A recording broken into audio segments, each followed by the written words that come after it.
Hello, hello, everybody. Welcome back to another installment of The Other Leg, aka Andy's Music Vaults. And I'm joined by some friends today, and I'll get to that in a second. If you had told me about a month ago I'd be doing a concert review on what we're going to talk about tonight, I'd say, no, I don't think so. But here we are. As you know, this is the outlet for everything that I do outside of Two Legs, and that could be anything from Bob Dylan to Genesis to Yes to now tonight Barry Manilow. Believe it or not. And I'm joined here by two friends of mine, Heidi and Tommy.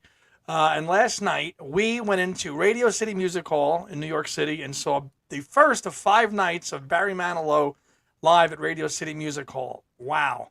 And it was an incredible experience, and they are big fans, and I wanted to recap the experience with them.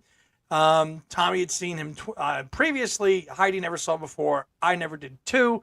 Gonna kick it to Heidi and Tommy in a minute and give us a little backstory on their introduction to Barry Manilow. Were they always fans? And when they had an opportunity to go, they weren't going to pass it up. I'm a casual Barry Manilow fan. I have his hits and I think one album. And what I saw last night was perfect for me. It's generally, I know all the hits, but I'm not a hardcore fan. And wow, the man puts on a show. And Heidi and Tommy will tell you more about it better than I can. But it was an incredible show, and I'm so happy I went. And joining me today, Heidi, how was it? And welcome to The Other Leg, Andy's Music Vault. Andy. How are you guys? Good. So Heidi, tell us before we get into the concert. Yeah. Just give us a background story on Barry Manilow, and were you always a fan? I was always a casual fan. Growing up, my parents, especially my mom, always had Barry Manilow on in the background. So I grew up listening to all his albums, but what really stuck is, of course, his greatest hits. And I just listened to him my whole life. Yeah. And Tommy, give us your backstory on Manilow. Well, I know my mom was a big fan, had the albums like Heidi mentioned. But one of my high school buddies was a huge Barry Manilow fan, and I think he got me into him big time, and that's how it all started. And I've always been a huge fan of his and all his music. I remember seeing him on the Midnight Special, he with the hit song Mandy, and I think that launched everything, and that was a big moment for him. I remember that far back. You remember Mandy being the big hit when it came out, 75. Everything. I mean, you name it. Yeah, and he was always on, and he was all over the radio and TV, and the albums, and just you love the singer songwriters. I've always loved that stuff. It's an incredible to experience what we watched last night. A man at 79 have the power to pull an audience who's 79, who doesn't have to be touring, but he's doing what he loves. Clearly, you can see that when we watched the concert last night. Now, I never saw him. Heidi never saw him before last night. Tommy, you saw Barry Manilow once prior. When was that about? I saw him at the old Brendan Byrne or Meadowlands Arena in the round, and it was just phenomenal. Like his shows they're always like a Broadway show within a concert. They're a combination, but with a 50-piece orchestra, right? Something that to pull that off was astounding, and I've always wanted to see him other times. Just things come up, you couldn't, but I wasn't going to pass this up. No, when you texted me about a month ago, I'm like, I've never really seen him. I've never really had an urge to go see him. What the heck? Again, bucket list check, and boy, am I so glad I took you up on it, and so glad that we were able to bring a great friend of the show along with us too. To see that. Now, you make up a great point. I went into this thinking it was just going to be a concert. It wasn't. It was very theatrical, talking, telling stories, multimedia. Heidi, speak to your initial impressions of the venue, the concert, your first experience of that whole thing. When you walk in, you're in Radio City. It's just classy. It's beautiful. It's got decades worth of stories in their walls, and Radio City in itself is just amazing. And then we had spectacular seats, orchestra seats, thanks to Tommy. Yes. He did an amazing job. The crowd got into it. Barry's very charismatic. He's just he knows how to get the crowd involved, and you can't help but reciprocate. And we were talking on the way home, and Tommy and I were saying we felt like we just hung out with a friend all night. He's just got that kind of a personality. True showman, right? I mean, from start to finish. Showman. And like you said, he's 79, and God, can he put on a show. He's moving, he's playing the piano, he's singing. And then the 50 piece orchestra behind him just right. I mean, so like it's not a solo. You got 50, you know, you had a 50-piece orchestra at Radio City. It was classy. It was just total class through and through. It was. And I think when Tom mentioned that, it was like, hey, you know, with an orchestra, you were like, I'm not going to pass this up, Tom, right? No, I mean, I think that's what I texted you. I said, Andy, there's no way you could. It's Barry with 50-piece orchestra. You can't miss this. You know, right. it's. I mean, he's a legend. I think for all of us, he definitely was a check the box to see a legend kind of show, right? Yes. You know, and how cool is it that he's a native New Yorker and we're seeing him in his hometown? Yes. He was so happy to be back in New York. Yeah, right? He loved being there, and he was loved by everybody. A big love fest last night. But he made you feel, even though it was 5,000 or 6,000 people there, it felt intimate, right? It very much did. Yeah, I mean, Heidi, what was the best line of the night when he was talking? You told me it. What would he say? Remind me. Can't we just close the doors? Oh my gosh! Can't we just close the doors and order a pizza? He was loving it as much as we were. He didn't want it to end either. He just wanted it to keep going with some pizza. Yeah. He was like the other time I've seen him. I'm very genuine, humble, greatly appreciates, you know, the fans. He gets it. He's like Elton. And he is somebody, and we talked about this driving in. He gives the crowd what they want. Now he's got new albums and stuff, but he is delivering his 17, 18 songs for the most part. They're all bona fide, you know, big hits. You know, every single one of them is. And I mean, we'll get into the set list in a little bit, but. Tommy, you're a veteran concert goer. You've gone to thousands of shows. You've seen plenty of acts, classic acts that you'll say, Andy, don't go see because they're playing all new stuff, and you're like, not good, right? He didn't do that. No, you go to see people. They don't play what they want. They play what they want to, and they forget how they got there because of us. Granted, they're talented, and they're able to give us great music, but still, we're the ones who buy everything. And I never understood why performers do that, or they change their songs, different arrangements. A fast song is now slow, you know, vice versa. You know, Barry is one of those. No, we'll get to that, but go on. Yeah. Yeah, but I'm just saying, he just gets in. Like Andy said, he gives you what you want, and he's just a true professional, you know. Yeah, and I can't listen. I'm not saying that artists shouldn't play new music. Artists, I think you should play, but don't make it the whole show, right, Tom? Is what you're saying? Exactly. You know, it's new. I love the new stuff sometimes from people. Just I don't need to hear 9 and 10 of it. You know, 2 songs is fine. Right. You know? And Barry did not do that. So I'm going to read through the set list, and I'm going to ask your guys' thoughts on what your favorite parts of the show were as we go through. I've got the set list right up. So Barry comes on, no opening act. Came on at about 8:20. He went right into It's a Miracle, and then into Daybreak, into Looks Like We Made It, into Can't Smile Without You, which was really great. So great. This one's for you. New York City Rhythm, Even Now. Then he did a little bit of a medley of the old songs, Ready to Take a Chance Again, Jump Shout Boogie. Then he did Trying to Get the Feeling Again. Then he did, I see Dancing in the Aisles, he didn't do that, though.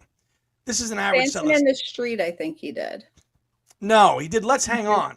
Oh, right. The Four Seasons. Then he did All the Time. Then he did Could It Be Magic? We'll get to that. Then he did I Made It Through the Rain, Mandy, I Write the Songs, Copa, It's a Miracle, and I Write the Songs. But in between there, you don't see that, he actually played 2 new songs from his forthcoming musical, which is called Harmony. And he did 2 songs from that in the middle of the show, which was interesting. He's got a brand new Broadway musical opening up in October. and there was a little kind of barbershop quartet thing where guys come out and sing. So he was trying to, promote the show and stuff, which was interesting. We wanted to see Barry sing, but it was okay. Yeah. So instant feedback to some of your. I mean, obviously you loved it, but what were the songs that stick out where you're like, oh my god, this was great? Heidi first, then Tom. Definitely Can't Smile Without You.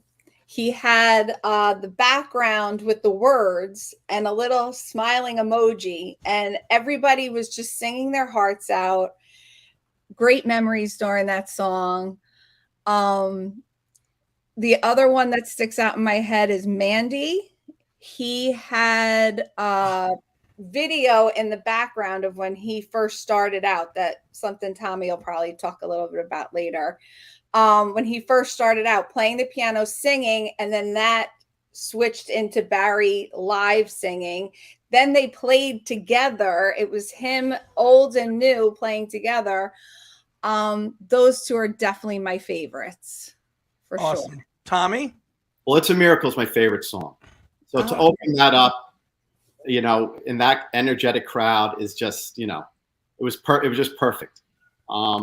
And I like the song. I think it was New York City Rhythm. I think. Yes, he did.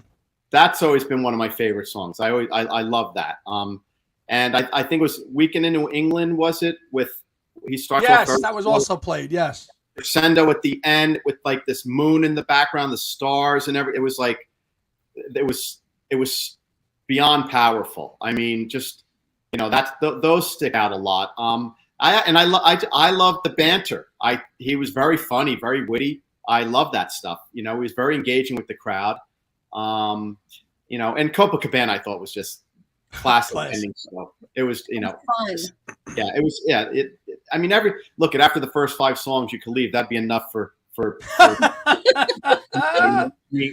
But he has this whole repertoire and catalog. I mean, it's just amazing. Well, what I think is pretty interesting is that he'll finish a song, but he's got this really cool ability to sing a song, finish it, but then kind of keep that talking thing going while the rhythm's going, and then circle back to it. Yeah. Right. So like he did that with It's a Miracle. He did it with a couple of songs where you're right. Like he'll talk and they'll say, okay, we're here, blah, blah, blah, and then he'll go back into the song, which is really cool to kind of keep it going. And then he'll introduce the band and stuff and go into a whole, and then they'll go into the next thing. And then I got to say the audiovisual component of the show was top notch in terms of, how it was produced. He had a really cool part of the show where he talked about his background and his grandfather being from Brooklyn and Williamsburg, and had an audio recording of himself as a young boy singing Happy Birthday and his grandfather talking to him for the inspiration to become a performer. So heartfelt that you're hearing that and seeing that on the screen at the show.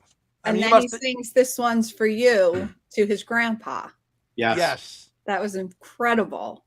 See, moments like that. Yeah, and he lets everybody shine on stage. The orchestra, the backup singers, even though it's a 50-peak orchestra, you got the sense that they all had their moments. He was very, very, like, no ego, how many times he say, look at what I have behind me. I mean, he couldn't believe it. He was appreciative. Humble through and through, and gracious. Now, one of the songs that we all love, which was performed in a different arrangement, was Could It Be Magic? And he talked about how it was done in a disco version by, I believe, Donna Summer in the late 70s. Now, and he played the disco version, which was enjoyable, but it wasn't the true stark ballad that we all know and love, that it's Could It Be Magic? Real, powerful ballad, which he did not play. With little disappointed, right? Little disappointed, yeah. I would have preferred the slower version, but it was his take on it, doing the disco version. Well, Donna's take on it, but he wanted to share it with us. But I would have preferred the slower version. Tom? Yeah, I mean, I think Donna Summer, it was, because I remember when she did it, I think it was a #1 hit for her. I don't know if it was a #1 hit for Barry, but it was a huge hit. But I was listening to that today driving that song. It's like his Hey Jude. It's like over 6 minutes. Yep. It's a tremendous, the start to finish, how it builds, and that's, I would have preferred that way too. But I get why he did it. The song, upbeat get the crowd going. Right, and we talked about that at the show last night. When you're at a concert, you want to feel good, so you can't have a set list full of these kind of maudlin, full, slow, funereal type songs, And he's got a ton of them, and he plays some of them, ballads, Mandy and stuff, and can't. So, I guess something like that is, it's kind of a little bit of a it might kind of darken the crowd's mood a little bit. So you want to keep it up and peppy and happy and joyful. So I get why he did that arrangement. But another surprise in this set, and I did not know that he did this, and he showed the album artwork for a lot of the albums, which was really cool.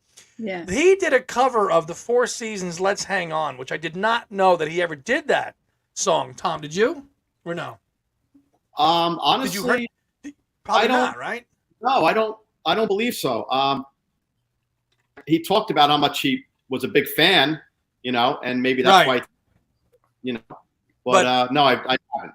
Yeah, the Let's Hang On was a cool thing. I mean, just energy throughout the whole entire show. Yeah. Through and through. I mean, it was very enjoyable from start to finish. I'd go again. And if we, as somebody who has never really had any real desire to go see Barry Manilow ever, and again, just being a casual fan, I really enjoyed it. So much. It's amazing. Go ahead, Tom. It's amazing you've never seen him, yet look at the appreciation and the excitement. You can tell how it touched you. That says a lot. Yeah, and then to close it with the penultimate, I write the songs, okay, which is always a showstopper. I know. And he pulls out all the stops with that one, and you knew that, and the whole place gets out, and the glow sticks are going. Glow sticks, right? Yeah. But he was just as great as a singer. He was just so damn entertaining and funny too. Yes. Mm-hmm. Yeah, for a guy that ballads, he has a lot of upbeat stuff, and his shows are very energetic. They're not, he's always been like that. So, is there a song that he did not play that you would have liked to have had played, Heidi, Tom? We kind of talked about this on the way home. He had done in his past a bunch of jingles, and we were kind of hoping for a medley of the jingles he did in the past. I've heard that he's played that at previous concerts, so we didn't get the privilege of hearing that. I would have loved to have heard that. Other than that, he played everything I wanted to hear. Awesome. Tommy? I've been lucky enough. I have seen the jingles. So yes, it's and he talks about it, and as he's doing them, it's like, oh my God, as a little kid, you're watching these commercials. He did this, he did that, he did this, because that's how he got his start. That's what led him basically. Initially. But I think, no, I can't complain about the set list. One of my favorite songs is Bandstand Boogie, the American Bandstand song. Mm-hmm. That is just, I love that song. I wish he played that, but Yeah. I mean, the American Bandstand song. Yeah, great song. Yeah. There was one song I was hoping to hear. It was a little bit of a bigger hit in the 80s called Read 'Em and Weep. That would have been cool if he had sung that song. Yes. Tom, you know that one, right? Yes. Yeah. I think it's on his greatest hits 3. I played that one today. I'm like, that would have been a good song too. Damn it. But hey. I don't think he played Ships, which is another great song, or great the old songs, He came out at 8:20, had an intermission of about 20 minutes. I went with 10. By 10:30, the show was over, right? Mm-hmm. It was, I'd say, very close to a 2-hour show. Unbelievable. Yeah, I mean, a nightmare to get in, but we got there. Oh my gosh, yeah. We got there. Traffic. We got there, and I personally hadn't been to Radio City Music Hall since 2003 when I saw Yes there. But I was alone. But the venue is still the same classic venue it was, right? It's a cozy, comfortable place. Yeah. I just didn't know how many, every artist and band has their fans, but the amount of what do they call them, Manilows or whatever? Yes. That was mind blowing. But I guess every band, every artist has their hardcore fans. Yeah. I know the crowd was incredible last night. They were so into it. Oh yeah.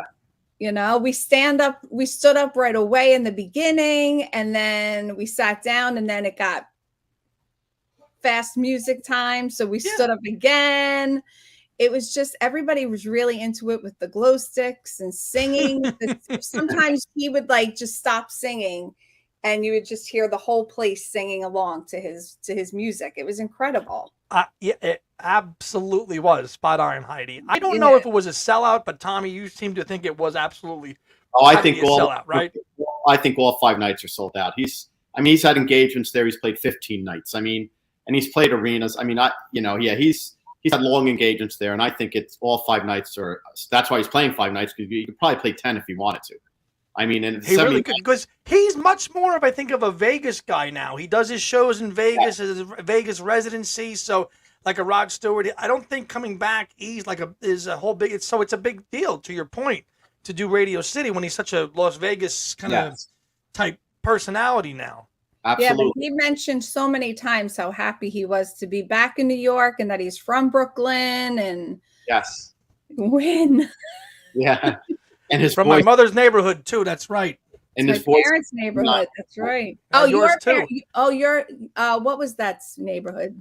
Well, he said Williamsburg, but I actually have some deeper stories. He's actually from more the Flatbush area. Oh, okay. And I have family members that can attest to this. You know, my father used to hang out in a bar where Barry Manilow's father used to hang out, and he used to say, he told me this today when I told him about the show, that my son's coming up. He's going to be a big, he's a big, musician. He's an up and coming musician.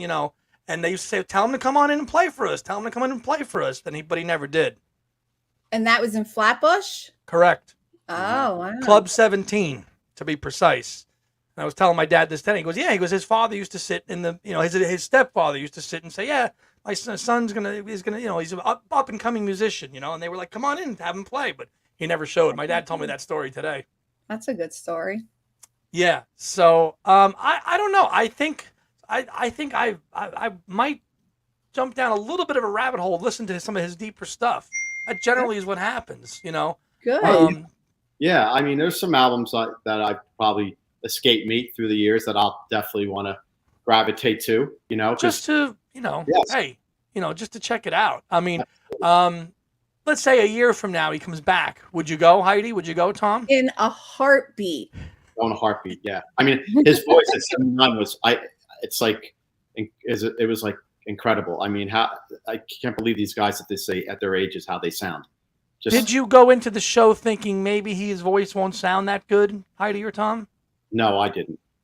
I didn't either, just because of the feedback I've heard from people who've seen him said that he just sounds incredible. I had high hopes that he would sound the way I wanted him to, and he did not disappoint. He sounded exactly wonderful. Yeah, I don't think he's going to play 5 nights at Radio City with a 50-piece orchestra if he's not all there, True. Yeah.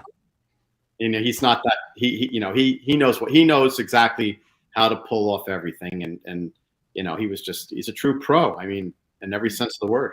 Yeah. So hey, listen, Tommy, if he comes makes the rounds again, We're I'm in. Let's go. Yeah. So yeah. No, so that'll recap it. I just wanted to get 2 very good friends of mine and 2 wonderful supporters of Two Legs. These guys have been with the show since I joined and listen religiously every week to every show that Tom and I do. And Tom and I are both so thankful that they support us in a myriad of ways. So Heidi, thank you. Tommy, thank you. You're very welcome. Thanks for having us. Yeah, so that will wrap it for this installment of Andy's Music Vault, The Other Leg. You never know what kind of episode or review you're going to see on here. You won't see anything on Rapper Country, though. That I can guarantee. That's not happening, but you never know. So for Heidi, for Tommy, I'm Andy, and I'll see you on the next episode of Two Legs. See you, everybody.